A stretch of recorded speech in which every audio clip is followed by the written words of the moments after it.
මේක ඔයගොල්ලෝ මේ දකින්නේ කලින් බලපු මම හදපු පුඩින් එක. මම මේක ෆ්‍රිජ් එකේ යට කොටසේ පැය 2ක් 3ක් වගේ දාලා තමයි ගත්තේ.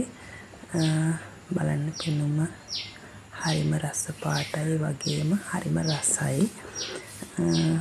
මම මතක් කරනවා මේකට මේ මතක ඇතුව අයිස්ක්‍රීම් මෙල්ට් කරලා ගන්න. ඒ කියන්නේ මොකෝ හේතුව මේ කිරිත් එක කලවම් වෙනකොට අර සම්පූර්ණ මුළු කේක් එකම රස තියෙන රස වදිනවා.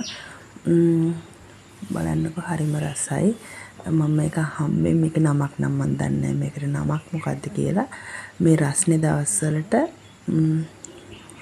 ගොඩක් වටිනවා මේ කෑම එක. හරිම රසයි. මොකෝ මේක ඩෙසර්ට් එකක්. හදලා බලන්නකො හරිම රසයි. පොඩි අයත් ආස වෙයි. මගේ පොඩි දෙන්නත් හරිම ආසයි. හදලා බලන්න ඔයගොල්ලෝ. බොහොම ස්තුතියි මාව බලන් හිටියට.